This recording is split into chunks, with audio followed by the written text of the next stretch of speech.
आज जो ये साइट मैं आप लोगों को दिखाने वाला हूँ, यहाँ पर लगा हुआ है 10 किलोवाट का ऑन ग्रिड सोलर सेटअप। और यहाँ पर मैं आपको बताऊंगा किस हिसाब से ये पूरा सेटअप लगा हुआ है। सबसे पहले आप देख सकते हैं कितने अच्छे से इस पूरी जगह को यूज़ किया गया है। हाई राइज स्ट्रक्चर लगाया हुआ है। नीचे का जो एरिया पूरा गार्डन टाइप बनाया गया है। यहाँ पर जिम के कुछ इक्विपमेंट रखे हुए हैं, जिम की मशीन्स रखी हुई हैं। वाटर टैंक को अच्छे से शेडिंग मिल रही है और प्लांट्स लगा के काफ़ी हरियाली के साथ एक बढ़िया अच्छी सी रूफ बनाई गई है। और ये ऑन ग्रिड सेटअप है पूरा। तो इस पूरे साइट की डिटेल्स मैं आज आपको प्रोवाइड करूंगा। कस्टमर का टेस्टिमोनियल भी हम लेंगे तो अच्छे से समझेंगे कि कैसे आप इस तरीके से एक सोलर सेटअप रेडी कर सकते हैं। सबसे पहले बात कर लेते हैं सोलर पैनल्स की। तो यहाँ पर वारी के हाफ कट सोलर पैनल्स का यूज़ किया गया है।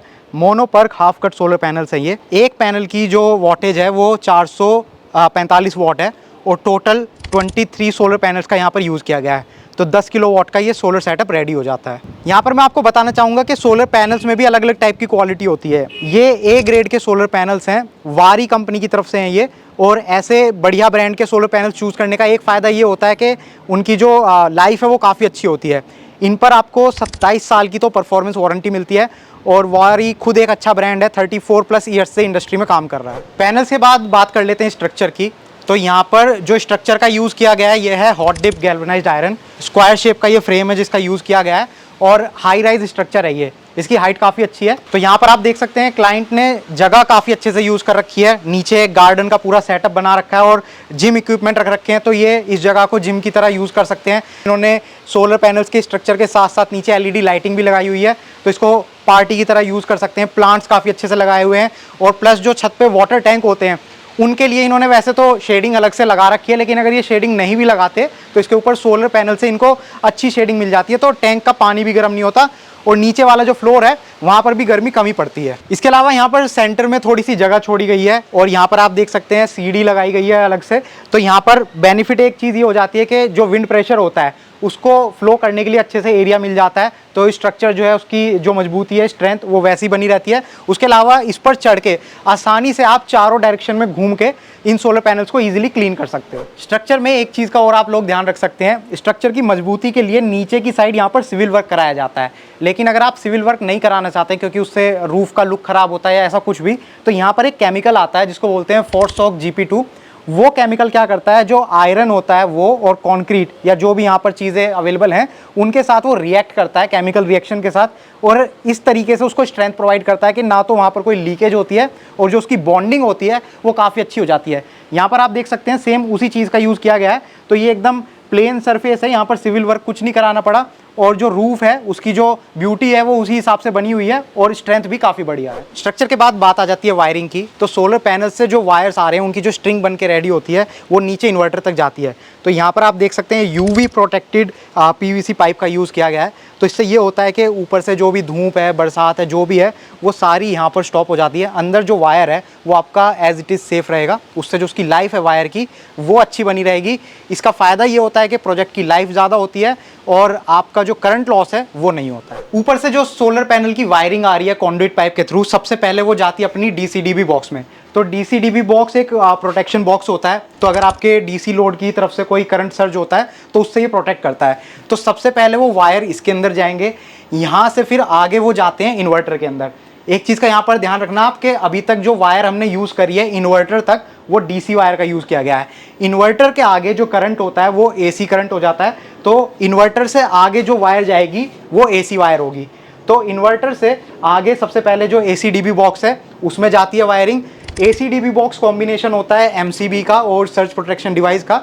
यहाँ से जो ये AC वायर है ये आगे नीचे चला जाता है नेट मीटर में, और नेट मीटर में जो पावर ग्रिड से आपकी मेन लाइन आ रही है वो भी कनेक्टेड हो जाती है। तो सोलर पैनल से जो भी यूनिट्स जनरेट होती हैं उनको आप नीचे अपने अप्लायंसेस चलाने के लिए यूज़ कर सकते हो। जो एक्स्ट्रा यूनिट्स होती हैं वो नेट मीटर के थ्रू ग्रिड में चली जाती हैं। और नेट मीटर बेसिकली क्या करता है, जो यूनिट्स कितनी इंपोर्ट कर रहा है, कितनी एक्सपोर्ट कर रहा है, उसकी पूरी एक सिस्टम रेडी करके पूरी रिपोर्ट आपको दिखाता है। इन्वर्टर की बात करूँ तो यहाँ पर वारी के 10 किलोवाट के ऑन ग्रिड इन्वर्टर का यूज़ किया गया है। इसमें डिस्प्ले भी है जिसमें सारी डिटेल्स आपको अच्छे से दिखाई दे जाती हैं कि किस तरीके से आपका सेटअप काम कर रहा है। प्लस इसमें एक ऐप भी मिलती है कस्टमर को वारी की तरफ से, जिसमें वो पूरी मॉनिटरिंग अच्छे से कर सकते हैं कैसे सोलर प्रोजेक्ट काम कर रहा है। यहाँ पर इस इन्वर्टर की जो वारंटी है वो है 5 ईयर्स और इसमें एक वारी का डोंगल भी लगा हुआ है, आप यहाँ पर देख सकते हैं। इस डोंगल की मदद से जो मैंने अभी बताया जैसे आपको कि मोबाइल में ऐप के थ्रू आप पूरा मॉनिटर कर सकते हैं, वो इस डोंगल की हेल्प से आप कर सकते हैं। इस प्रोजेक्ट में प्रोटेक्शन के लिए 2 और चीज़ों का यूज़ किया जाता है। एक है लाइटनिंग अरेस्टर, तो आसमान से अगर आपके बिजली गिरती है, वो एकदम से काफ़ी हाई करंट होता है, तो उससे बचाने के लिए लाइटनिंग अरेस्टर का यूज़ किया जाता है। तो यहाँ पर आप देख सकते हैं स्ट्रक्चर के साथ में इंसुलेटर लगाकर यहाँ पर लाइटनिंग अरेस्टर लगाया गया है। और नॉर्मली सोलर प्रोजेक्ट्स में 3 अर्थिंग का यूज़ किया जाता है। पहली अर्थिंग होती है एसी लोड के लिए, जो आपके घर के अप्लायंसेज होते हैं उनके लिए। दूसरी अर्थिंग होती है लाइटनिंग अरेस्टर के लिए। और तीसरी अर्थिंग होती है सोलर पैनल्स के लिए, डीसी लोड के लिए। लेकिन यहाँ पर जो वेंडर हैं वो अपने काम में इतनी बढ़िया क्वालिटी प्रोवाइड करते हैं कि वो 4 अर्थिंग करते हैं, जिसमें एक तो एसी लोड की हो गई, एक डीसी लोड की हो गई, और वो लाइटनिंग अरेस्टर के लिए 2 अर्थिंग करते हैं, क्योंकि जो ऊपर से अगर बिजली गिरती है वो करंट काफ़ी हाई होता है, तो उसको बैलेंस आउट करने के लिए कि वो अच्छे से ग्राउंड हो जाए, तो यहाँ पर 2 अर्थिंग का यूज़ किया गया है। तो टोटल 4 अर्थिंग है। तो अब हमारे साथ हैं मिस्टर एंड मिसेस गुप्ता, जो कि इस प्रॉपर्टी के ओनर हैं जहाँ पर हम आज ये प्रोजेक्ट कवर कर रहे हैं। तो हम इनसे कुछ सवाल करेंगे और जानेंगे कि कैसे इनका ये प्रोजेक्ट काम कर रहा है। तो सर एंड मैम, सबसे पहले वेलकम एंड थैंक यू, आपने मेरे को ये अपॉर्चुनिटी दी पूरा प्रोजेक्ट कवर करने की। तो सर आप हमें बता सकते हैं कि आपने ये सोलर प्रोजेक्ट कब लगवाया था? करीब 4 से 5 महीने लग गए इसको चालू हुए। 4 से 5 महीने हो गए हैं। और आप थोड़ा सा इस प्रॉपर्टी के बारे में आइडिया दे सकते हैं, लाइक कितने फ्लोर की है प्रॉपर्टी और क्या क्या अप्लायंसेज आप लोग यूज़ करते हैं? ये 3 फ्लोर की प्रॉपर्टी है। और 5 एसी हैं, फ्रिज 2 है, 2-3 टीवी है, 8-10 फैन होंगे, लाइट्स होंगी। जो अभी आपने मुझे बड़ा अच्छा दिलाया कि वो वाटर पंप है, गीज़र्स हैं, 3 गीज़र हैं। जी हाँ। सो मतलब हैवी अप्लायंसेज काफ़ी अच्छे खासे हैं। जी हाँ, जी हाँ, जी हाँ। तो सर आप बता सकते हैं कि इतने सारे अप्लायंसेज जो आप यूज़ कर रहे हैं, इससे आपका जो मंथली एवरेज बिल है वो कितना आता था सोलर लगवाने से पहले? मंथली बिल साल भर का एवरेज अगर हम देखें तो मंथली 10,000 रुपये था। गर्मी में ज़्यादा था, जिसका करीब 28 से 30,000 का बिजली का बिल, और ठंड के महीने में 12 से 15,000 का। बट एवरेज वो 10,000 का महीने का पड़ता है साल भर में। ठीक है। और यूनिट्स कितनी बनती हैं एक महीने में? बनती थी यूनिट्स 1200 यूनिट साल भर का मंथली एवरेज है। ठंड में कम है और गर्मी में ज़्यादा है। ठीक है। तो व्यूअर्स को मैं बता दूं, गुड़गांव में जो बिलिंग साइकिल है वो 2 मंथ्स की है। तो जो सर हमें बता रहे हैं कि गर्मियों में 28,000 का बिल आता था, वो एक बिल का बता रहे हैं, जो कि 2 मंथ्स का था। तो महीने के हिसाब से एवरेज बता रहे हैं वो 10,000 आपका बैठता था। मतलब साल का लगभग 1.25 लाख के आसपास आपका बिल बैठ जाता था। ठीक है सर, तो बिल काफ़ी अच्छा खासा आपका आता था। अब आप बता सकते हैं कि आपको सोलर के बारे में कहाँ से पता चला कि आप सोलर से अपना बिल कम कर सकते हैं? और वारी का ये प्रोजेक्ट है जो हम आज कवर कर रहे हैं, तो वारी के बारे में कैसे आपने डिसाइड किया? लगातार इसको नेट से इन्फॉर्मेशन मिलती थी कि इसके इस तरह से बेनिफिट है। सभी तरफ इसका यूज़ भी हो रहा था। जब डिफरेंट कंपनी से बात करना शुरू की तो उसमें वारी और बहुत सारी कंपनी मिली। वारी अपने आप में एक अच्छा नाम था। इसके जो स्टाफ हैं, जो इसके प्रमोटर्स हैं, ये बहुत अच्छे थे। जो एजेंसी हमसे डील कर रही थी वो बहुत अच्छी थी। तो इस तरह इनके प्रोजेक्ट हमने बहुत सारे देखे, बाकी लोगों के प्रोजेक्ट भी देखे, बट इनके प्रोजेक्ट भी देखे। इसके बेस पर फिर हमने डिसाइड किया कि हम इनके साथ जाएंगे। ठीक है। तो मतलब आपने अच्छे से ब्रांड्स के बीच में कंपैरिजन किया और फिर वारी आपको एक मतलब ट्रस्टवर्दी ब्रांड लगा और आपने डिसाइड? हाँ जी, ये इंडिया में नंबर 1 नंबर 2 पर चलते हैं अपने रूफटॉप में। इस चीज़ को कंसीडर करते हुए इनके पास गए। ठीक है सर, आप ये बता सकते हैं जो ये प्रोजेक्ट है 10 किलोवाट का हमने कवर किया है, ये आपने कहा 4 से 5 महीने पहले इंस्टॉल किया था, तो इसकी कॉस्टिंग कितनी बैठी थी? ये करीब 6.25 लाख रुपए लगी थी इसकी। 6.25 लाख। और ये 10.2 किलोवाट का प्रोजेक्ट है। 10.2 किलोवाट। ठीक है सर, जैसे ये ऑन ग्रिड सेटअप है पूरा, और इसमें हमें पता है कि सब्सिडी का भी इन्वॉल्व होता है, तो आपका जो ये आपने अमाउंट बताया, क्या इसमें सब्सिडी आपको मिली थी? नहीं, इसमें सब्सिडी नहीं है। कुछ और ब्रांड्स हैं वो सब्सिडी थी, बट हमने इसको इस तरह से कंसीडर किया कि लॉन्ग टर्म में या तो हम शॉर्ट टर्म में सब्सिडी का बेनिफिट लेते, या लॉन्ग टर्म में अच्छे ब्रांड और अच्छे कम से कम डिटोरिएशन पर डील करते। तो वी डिसाइडेड कि हम अच्छा प्रोडक्शन करें इलेक्ट्रिसिटी का और कम से कम डिटोरिएशन करें। तो लॉन्ग टर्म में this will be beneficial than the subsidy vendors. इसके बाद सर आप ये बता सकते हैं कि ये जो प्रोजेक्ट है पूरा, इसको लगाने में, इंस्टॉलेशन में कितना टाइम लगा था? एक बार कमर्शियल फाइनल होने के बाद इसमें 1 महीने के आसपास लगा था हमको प्रोजेक्ट चालू कर। तो क्या इसका पूरा प्रोसेस रहा था? मतलब जो वेंडर थे वो साइट सर्वे के लिए आए थे? हाँ, वेंडर साइट सर्वे के लिए आए, इन्हें पूरा चेक किया। बेसिकली हमने लमसम प्रोजेक्ट का इनको ऑर्डर दिया था, जिसमें केवल पैसे हमारी तरफ से थे और A to Z इन लोगों का काम था। तो 1 महीने के अंदर पूरा 1 महीने में पूरा इंस्टॉल हो गया। सर नेक्स्ट क्वेश्चन ये रहेगा कि आपने कहा कि 4 से 5 महीने पहले आपने ये लगवाया था, तो अभी तक आपका कोई इलेक्ट्रिसिटी बिल आया इसको लगने के बाद? नहीं, इलेक्ट्रिसिटी बिल अभी आया नहीं है। ये 2 से 3 महीने में मीटर चेंज होता है, इसलिए उसमें थोड़ा टाइम लगता है। ठीक है। तो इसमें इस महीने में हम उम्मीद कर रहे हैं कि इलेक्ट्रिसिटी बिल आएगा। अच्छा। बट यूनिट जनरेशन जो हो रहा है इस पर हमारी लगातार नज़र है। इसकी ऐप रहती है अपने मोबाइल में, डेली किस तरह से इलेक्ट्रिक जनरेशन हो रहा है। वो इलेक्ट्रिक जनरेशन इवन ये जो रेनी सीजन है उसके बाद भी 1200 और 1300 यूनिट के बीच में अभी मंथ का इलेक्ट्रिक जनरेशन हो रहा है। सर क्या वो ऐप में आप हमें एक बार दिखा सकते हैं कि कैसे हम चेकआउट? लगातार हम इसको इस तरह से मॉनिटर करते हैं और इसमें ऐप सामने रहती है। तो ये कौन सी ऐप है ये? ऐप इनकी वारी वालों की ऐप है। राइट साइड में टॉप पर इसमें लिखा आता है डेली यील्ड, आज की तारीख में इस वक्त तक कितनी बिजली बन चुकी है। तो 30.4 यूनिट अभी तक बन चुकी है अभी तक। और ये मेरे ख्याल से अभी तो आधा दिन हुआ है, दोपहर अभी 1 बज रहा है। 1 बज रहा है, 1 बजे तक 30 यूनिट्स आपकी बन चुकी हैं। और मंथली यील्ड देखें तो अभी तक 1000 यूनिट्स 1090 यूनिट बन चुकी है अभी तक, क्योंकि 3 महीने 4 महीने हुए हैं। तो अभी तक 3370 यूनिट बन चुकी है। लेफ्ट साइड में देखेंगे आप तो लेफ्ट साइड में इन्वर्टर एसी पावर और पीवी पावर, मतलब जो पैनल से पावर बन रही है, ये 7.79 किलोवाट ये इस वक्त बन रही है। तो 10 किलोवाट का आपका सेटअप है और यहाँ पर दिखा रहा है 7.79 किलोवाट ये पावर जनरेट कर रहा है। 20% कम रहता है इसका। वो मेरे ख्याल से थोड़ा क्लाउडी भी आज उस वजह से भी थोड़ा कम हो रहा होगा ये। इसी में हम आगे जाके देखते हैं। और नीचे ग्राफ है, इसमें डे वाइज कितनी यूनिट बन रही है वो लिखा आ रहा है। तो ये इस मंथ का अगस्त का दिखा रहा है, अगस्त के महीने का है। और यहाँ पर ये जो ग्रीन बार्स हैं यहाँ पर हम देख सकते हैं कि किसी दिन ये 60 यूनिट्स के आसपास भी गया है। बिल्कुल सही, बिल्कुल सही। इसमें कभी 60 यूनिट से ज़्यादा भी बना है ये? जी हाँ, अगर हम पिछले 1 आध महीने के अंदर देखें, जैसे देखें 3, 6 या 7 जून के आसपास का है। हाँ। इसमें 62.8 यूनिट भी बनी है। तो ये तो सर बहुत अच्छी जनरेशन है, क्योंकि आपका 10 किलोवाट का सेटअप है और जो हमें पता है वो 1 किलोवाट लगभग 4 से 5 यूनिट बनाता है। 1 किलोवाट का 4 यूनिट का हमसे बोला गया है कि एवरेज 4 यूनिट इसमें आएंगे। तो 10 किलोवाट के हिसाब से 40 यूनिट होनी चाहिए। हाँ जी। और आप कह रहे हो 60 यूनिट से भी ज़्यादा ये बनी है। तो कभी ज़्यादा होता है, कभी कम होता है रेनी सीजन के कारण से। राइट। बट इसका एवरेज आप देखें तो, क्योंकि महीने में 1200 अगर यूनिट हुआ तो 4 यूनिट का एवरेज अभी इस रेनी सीजन में भी हमको मिला है। राइट। तो ये तो काफ़ी बढ़िया है सर। और पीछे यहाँ पर हमें और चीज़ें भी दिखाई दे रही हैं। ग्रिड के साथ आपका कनेक्टेड है, पूरा लोड के साथ कनेक्टेड है, ऑन ग्रिड है ये। तो यहाँ पर बैटरी कनेक्शन नहीं है। और थोड़ा सा ये भी दिखा रहा है कि आपने एनवायरनमेंट सेविंग में भी थोड़ी हेल्प करी है। तो सर ऐप में अभी जो आपने हमें दिखाया उसके हिसाब से हमने देखा कि हर महीने लगभग 1200 यूनिट्स के आसपास आपकी बन रही हैं। और आपने जैसा बताया कि सोलर लगवाने से पहले भी आपकी 1200 यूनिट्स ही बनती थी। तो आपका ये मतलब पूरा बिल अब ज़ीरो हो रहा है। और सोलर लगवाने से पहले हमने कैलकुलेट किया था अभी कि आपका पूरे साल का बिल लगभग 1.25 लाख के आसपास बैठ रहा है। तो आप अभी 1.25 लाख रुपये आप बचा रहे हैं हर साल। और जो कॉस्ट आपने बताई थी वो 6.25 लाख रुपये बताई थी सोलर की। तो इस हिसाब से कितने टाइम में ये पूरा रिकवर हो जाएगा? इसका जो प्रोजेक्ट किया करीब 4 साल के आसपास कवर होना चाहिए। अच्छा। क्योंकि अभी नॉर्मल हर 2-3 साल के अंदर गवर्नमेंट का बिजली का रेट भी 20 पैसा, 30 पैसा, 40 पैसा बढ़ता है। तो उसको भी अगर हम कवर कर लें, प्लस इस सोलर पैनल के डेटोरेशन को भी कवर कर लें, उसके बाद भी 4 से लेकर 4.25 साल के अंदर इसका ROI आता है। ओके। तो ये तो सर मेरे हिसाब से काफ़ी बेनिफिशियल डिसीजन रहा, क्योंकि जितना पैसा, काफ़ी लोग बोलते हैं कि यार इतना पैसा शुरू में आपने लगा दिया, इसमें तो FD में अच्छा रिटर्न मिल जाता है, ये हो जाता। लेकिन मेरे हिसाब से जैसे 4 से 5 साल में अगर आप कह रहे हो ROI इसकी आ जाती है, उसके बाद इसकी लाइफ अगर कह रहे हैं 25 साल तक भी ये काम करते हैं, तो आगे का तो सारा पीरियड आपका फ्री ऑफ कॉस्ट हो गया। नहीं, बिल्कुल सही बोल रहे हैं आप। FD का इंटरेस्ट रेट 6 से लेकर 6.5% आजकल बहुत अच्छा हो गया है, तो 7% तक भी हो गया है। बट उसको भी अगर हम दूसरे से देखें, इनकम टैक्स भी अगर 20 से लेकर 30% काट लें तो वो और कम हो गया। बट इसमें 20 से लेकर 22 से 23% तक का रेट आता है। अच्छा। और वो 20 से 22-23% का हमने बेनिफिट भी कर लिया और 4 साल के बाद उसका सेविंग कर ली। तो इज़ वेरी गुड थिंग। तो सर आपसे तो बहुत बात हो गई, अब थोड़ा मैडम से पूछ लेते हैं। तो मैम आप जैसे बता सकते हैं, आप घर पर रहते हैं, अच्छे से यूज़ करते होंगे, तो आप बता सकते हैं कि अभी ये सेटअप कैसा काम कर रहा है आपका? कुछ चेंजेस आपने नोटिस किए?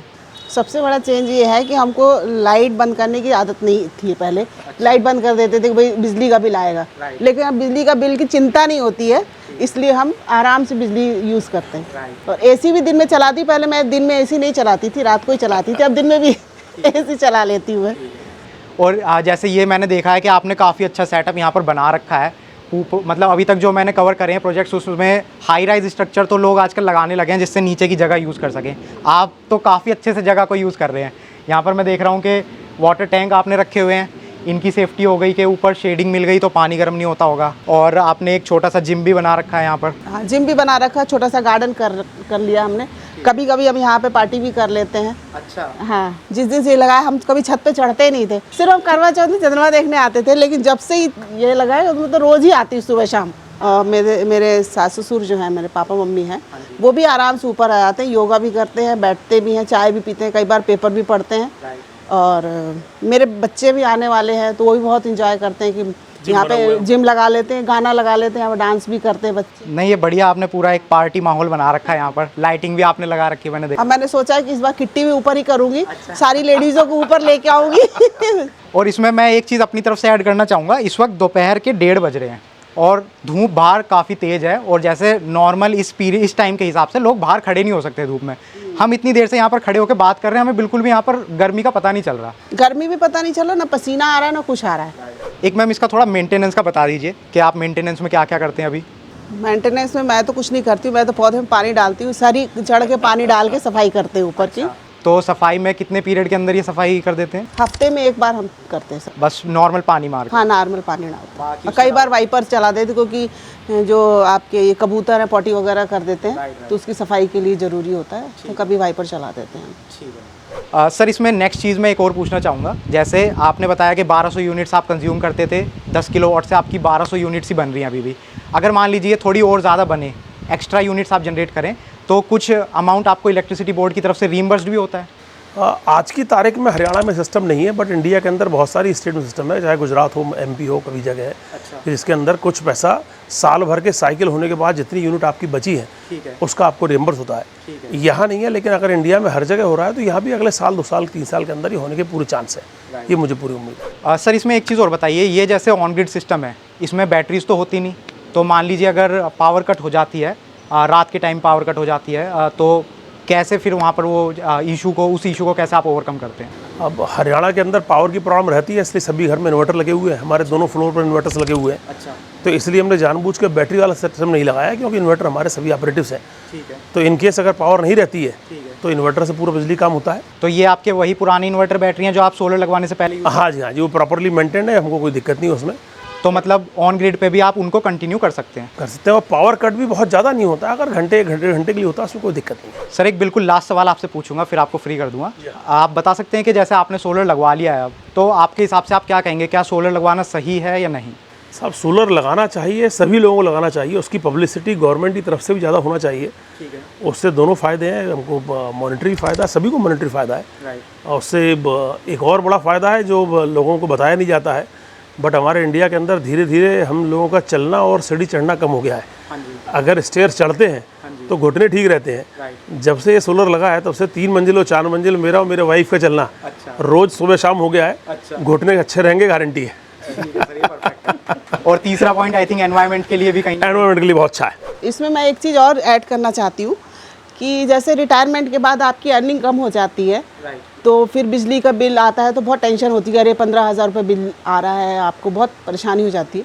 तो इसके बाद में ये होता है कि आप ये सोलर लगवाने के बाद आपको एक टेंशन तो कम हो जाती है कि आपको बिजली के बिल नहीं देना पड़ेगा, और बाकी जो चाहे यूज़ करो आप। ठीक है मैम, ये आपने काफ़ी अच्छा पॉइंट बताया, क्योंकि हम अभी का सोच के सोलर सेटअप लगा रहे हैं, लेकिन काफ़ी लोगों के साथ ये आता है कि 2, 4, 10 साल में जो फैमिली मेम्बर्स होते हैं, सीनियर फैमिली मेम्बर्स होते हैं, वो रिटायरमेंट एज की तरफ जाते हैं, तो वहाँ पर थोड़ा सेविंग का सोचते हैं। तो आपने अभी से वो डिसीजन ले लिया कि आगे चल के आप टेंशन फ्री यूज़ कर सकते हैं।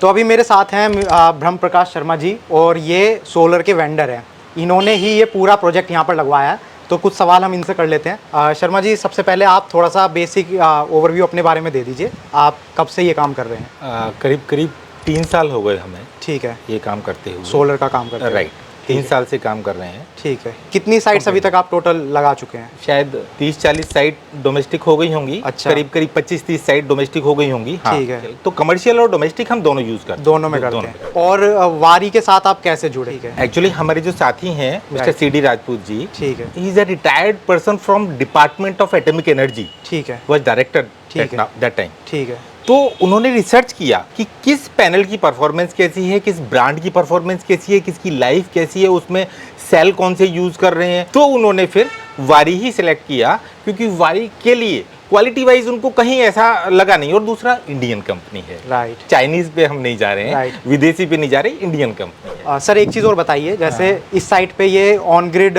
सोलर सेटअप लगा हुआ है, तो किसी भी साइट पे जब आप जाते हैं तो वहाँ पर कैसे डिसाइड करते हैं कि ऑन ग्रिड बेस्ट रहेगा या ऑफ ग्रिड बेस्ट रहेगा? एक्चुअली देखिए, ये NCR, दिल्ली NCR एरिया है। ठीक है। यहाँ लोड शेडिंग बहुत कम है। अच्छा, पावर 24 आवर पावर कट बहुत कम बहुत कम है। आधा घंटा 15 मिनट के लिए लाइट जाती है। ठीक है। तो ऐसी जगह के लिए ऑन ग्रिड ही बेस्ट होता है। और यहाँ पर मेरे ख्याल से बिल काफी हाई आता है। बिल काफी हाई आएगा, बिकॉज आप ज्यादा यूज करोगे तो ज्यादा बिल आएगा ही ऑब्वियसली। तो इसलिए वहाँ पे ऑन ग्रिड सिस्टम ही अगर बिल कम करना है, पावर कट कम होती है उस एरिया में, तो on grid best. On grid best है। और अगर जहाँ पर पावर कट ज्यादा होती है तो ऑफ ग्रिड। जैसे 12 घंटे लाइट नहीं है। हाँ, एक चीज इसमें सर ये बताइए, जैसे आजकल सोलर एनर्जी की तरफ काफी लोग मूव कर रहे हैं। हाँ। तो जो भी लोग अभी प्लान कर रहे हैं सोलर लगवाने का, या जिनका आगे टारगेट है कि हम सोलर लगवाएंगे, उनके लिए आप क्या सजेशन देना चाहेंगे?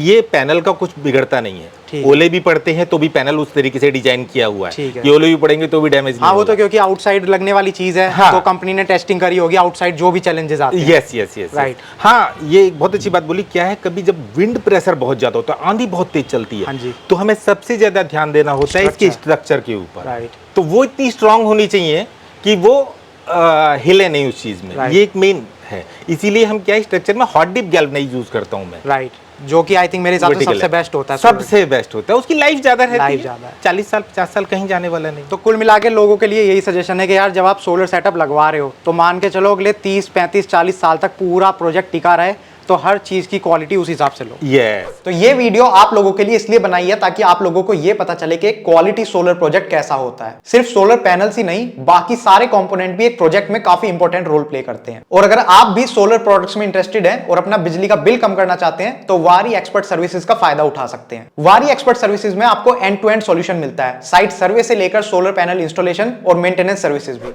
वारी एक्सपर्ट ऐप प्ले स्टोर पर अवेलेबल है। आपको ये ऐप डाउनलोड करनी है और साइट सर्वे की रिक्वेस्ट डालनी है, या फिर आप वारी के टोल फ्री नंबर पर भी उन्हें कांटेक्ट कर सकते हैं। सारी डिटेल्स आपको वीडियो के डिस्क्रिप्शन में मिल जाएंगी। तो ये वीडियो अगर पसंद आई है तो प्लीज इसको लाइक और शेयर कीजिए और हमारे चैनल को सब्सक्राइब करिए ऐसी और भी वीडियोस देखने के लिए। Thank you for watching the video. Good bye.